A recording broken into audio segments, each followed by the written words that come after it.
कहा मुझे नदामत है इस पूरे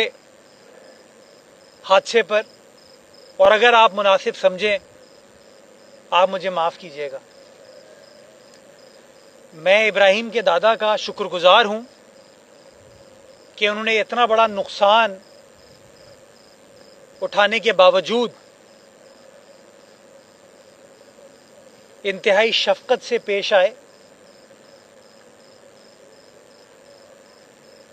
और यही कहा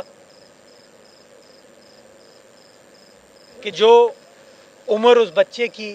अल्लाह ताला ने रखी थी, वक्त तो उसको उतना ही गुजारना था, लेकिन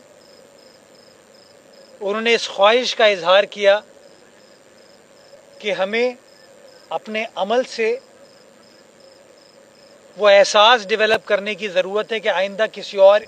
इब्राहिम के साथ या किसी और के इब्राहिम के साथ इस तरह का वाक़या ना हो। मैं सलाम पेश करता हूं उनके जज्बे की और माफ़ी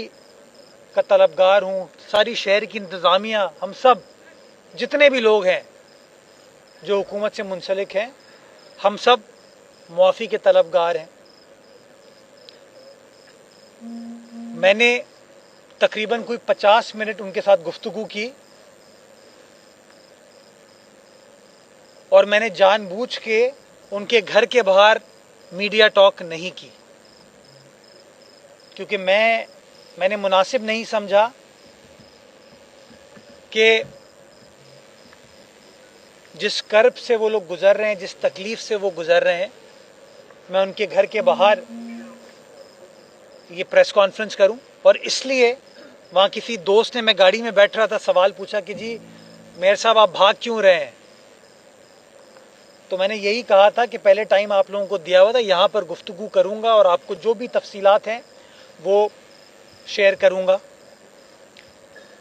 इस हवाले से आज सुबह वज़ीर आला सिंध ने